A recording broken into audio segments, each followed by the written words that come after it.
Hi friends, అందరికీ నమస్తే. Welcome to Nani logs. ఈరోజు వచ్చేసి ఎర్ర గోధుమ రవ్వతో స్వీట్ తయారు చేసుకుందాం. అది ఎలా అనేది ఇప్పుడు మనం ప్రాసెస్లోకి వెళ్ళి తెలుసుకుందాం. ఫస్ట్ స్టవ్ ఆన్ చేసి స్టవ్ మీద ఒక ప్యాన్ పెట్టి దాంట్లో కొంచెం నెయ్యి వేసుకోవాలి.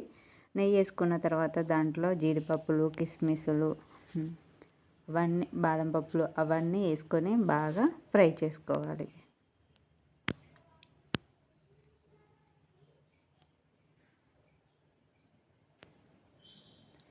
ఇలా ఫ్రై చేసుకున్న జీడిపప్పులను చూసారు కదా, ఇవి కొంచెం గోల్డ్ కలర్లోకి వచ్చేదాకా ఫ్రై చేసుకోవాలి. ఈ ఫ్రై చేసుకున్న తర్వాత వీటిని ఒక బౌల్లోకి తీసుకోవాలి.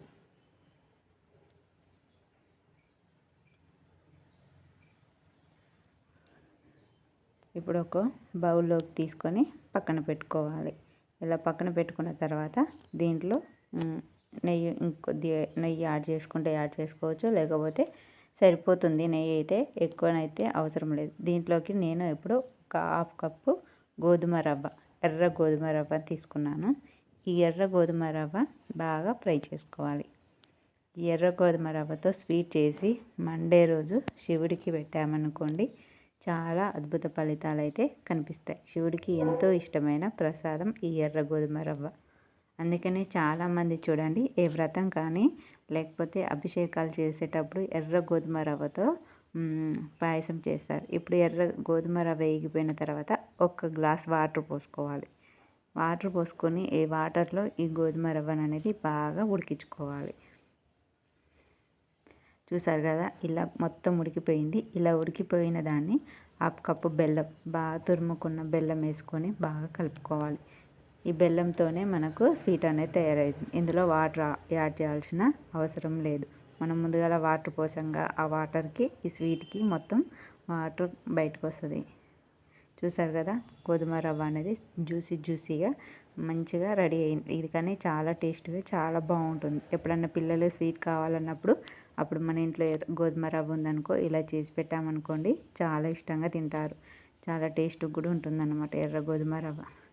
ఇది మొత్తం బాగా ఉడికింది. ఇంకా కొంచెం ఉడకాలండి. ఇంకొక 2 నిమిషాలు ఉడకాలి. ఎందుకంటే ఇంకా కొంచెం నెయ్యి అనేది పైకి రావాలి. మనం నెయ్యి వేసుకున్నాం కాబట్టి కొంచెం నెయ్యి పైకి వచ్చేదాకా దీన్ని అయితే ఉడికించుకోవాలి. చూసారు కదా, ఇది మొత్తం నెయ్యి అనేది ఎలా పైకి వస్తుందో. ఇప్పుడు మనము దీంట్లోకి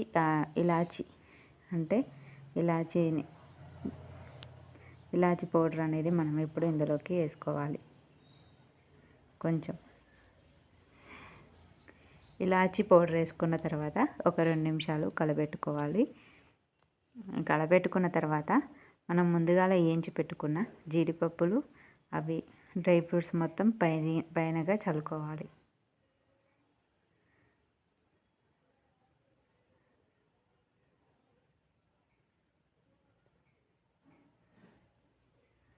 ఇప్పుడు అవన్నీ పైన వేసుకొని చల్లుకోవాలి. తర్వాత ఒక 2 నిమిషాలు కలిపెట్టుకోండి. చూసారు కదా, ఎంత మంచిగా కనపడుతుంది, కలర్ఫుల్గా. ఈ స్వీట్ అయితే చాలా టేస్ట్ కూడా ఉంటుంది. ఇది ఇప్పుడు ఏ దేవుడికైనా ప్రసాదంగా నైవేద్యంగా చేసి పెడితే బాగుంటుంది. ఎప్పుడన్నా ఇంట్లో స్వీట్ తినాలనిపించినా కూడా మనం ఇలా వెంబటే రెడీ చేసుకోవచ్చు. మీకు ఈ వీడియో కనుక నచ్చినట్లయితే ఒక లైక్ చేయండి, షేర్ చేయండి, అలానే సబ్స్క్రైబ్ చేసుకోండి. మళ్ళీ మంచి వీడియోతో మేము ముందుకు వస్తాను. అంతవరకు సెలవు. Bye bye.